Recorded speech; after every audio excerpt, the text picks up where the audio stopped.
Alright, my name is Hemang Thakkar and I'm going to present a debridement for my physical therapy class.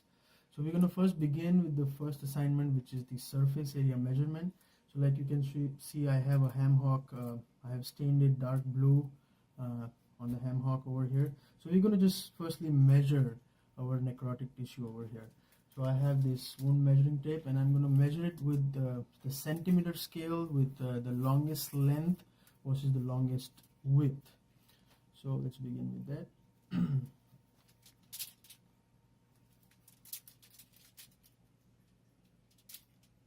So I have 3.3 centimeters and with exactly I got 4. So we're going to put it down over here just to note it down, and 3.3 centimeters and multiplied by 4 centimeters, so we can get the surface area, which would be 13.2 centimeters squared. So that's the total surface area we're looking for the wound, longest length versus the longest width. Thank you. And we will head to our second part of the assignment, which is the shaving and paring. So we're gonna we have scalpel 10 and 15 over here. So for this assignment, we're gonna use the scalpel 10, and to just show you the area for my shaving and paring, I have a shaving. The red area you see over here, that would be my shaving and paring area. So I got the scalpel number 10, and firstly let's talk about the positioning of my scalpel. That should basically will be going towards between my third and the fourth finger, just like that. And I'm going to curl my fingers around it with my thumb and index finger, kind of stabilizing my posture of the hand. And I'm going to of course keep it away from the blade and at the serrated green part. So we're going to begin with, of course, we have to stabilize our forearms on the table, because this motion would be basically more from my hand and my wrist than my elbow or shoulder.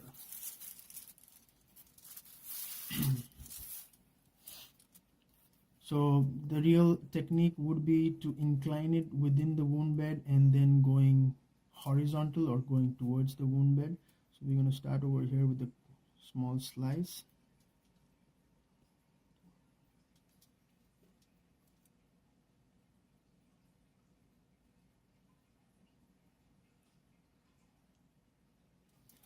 So like you can see, I can use my fingers to pull it out because our goal is not to completely drag it out of the wound bed.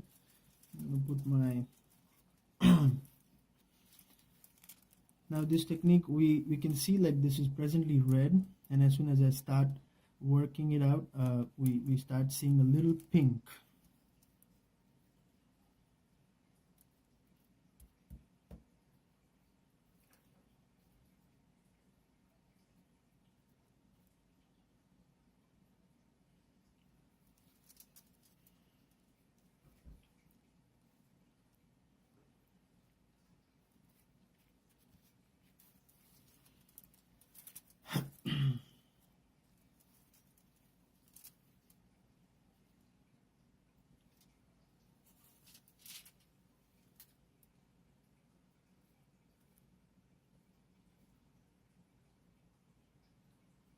Like you see, I'm trying to attempt a very ideal sawing motion so we can get more out here.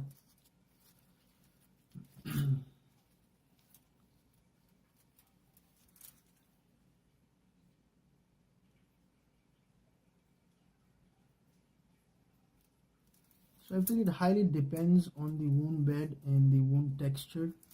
So it has to be kind of, it depends on the clinician treating specific kind of wound.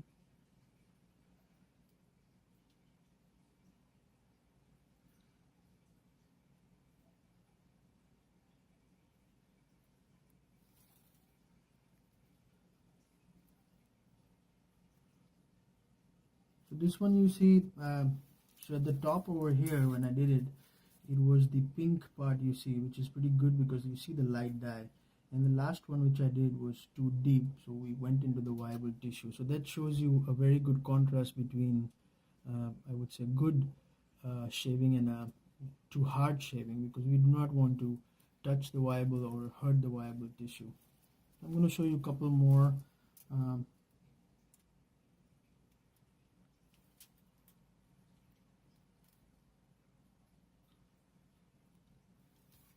so there we go.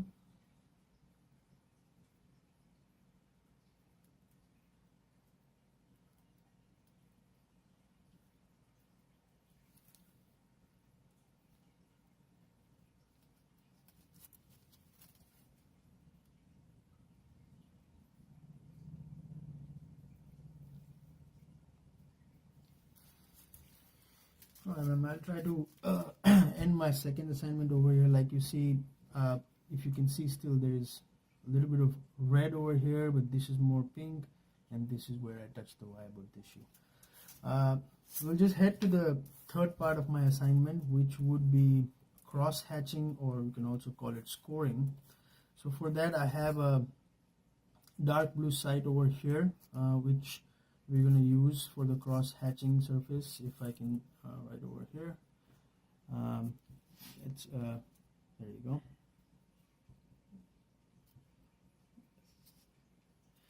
And for this, we're going to use the scalpel number 15. For this, our grip is going to change because we're going to hold it like a pencil. It will be held firmly within my first web space. Of course, again, the fingers are going to land on my serrations and not too front to the blade or not too behind. It should be right at the serration, which gives me a good friction grip over here, right over here. Now again, my forearms has to be more on the table, so it gives me that extra benefit to stay in better ergonomics. And one more point to add to that would be that not the pointed tip should not go to the wound bed. It will be the rounded tip, which is more sharp for a good cross hatching. So we're going to first begin with making some parallel lines, and then we're going to make perpendicular. So basically we're going to design a tic-tac-toe kind of a box over here. So I'm sure you can see it from there. I'm going to go really straight.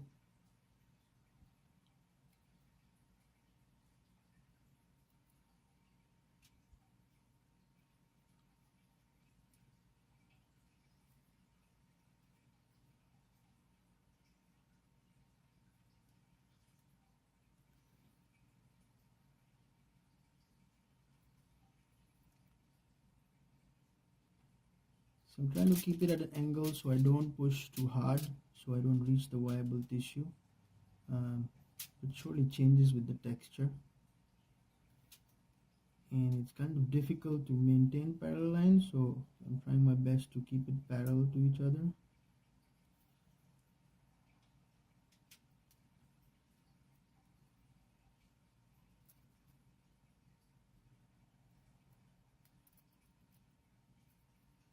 Let's do one more over here. So like you see, we did kind of multiple straight lines. Most of them are parallel to each other. And then we're going to go perpendicular to it. So we'll go horizontal towards this direction. So we're going to use the same trick again.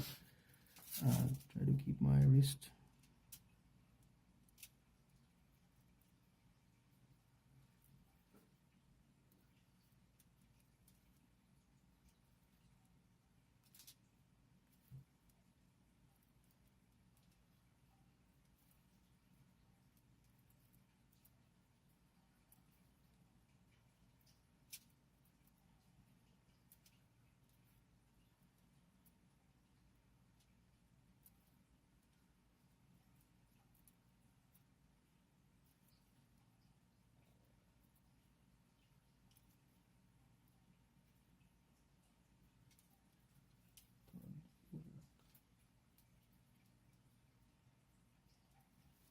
Like you see, I tried all the, so I'll try to pull it up a little bit to see how the cross hatching worked out.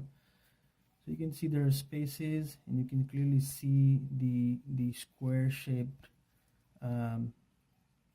cross hatching over here. Actually, this is better than my practice session where I touch the Bible most of the time, but this time it looks pretty good. And there you go, that's a better look where we can get it. So it's got space for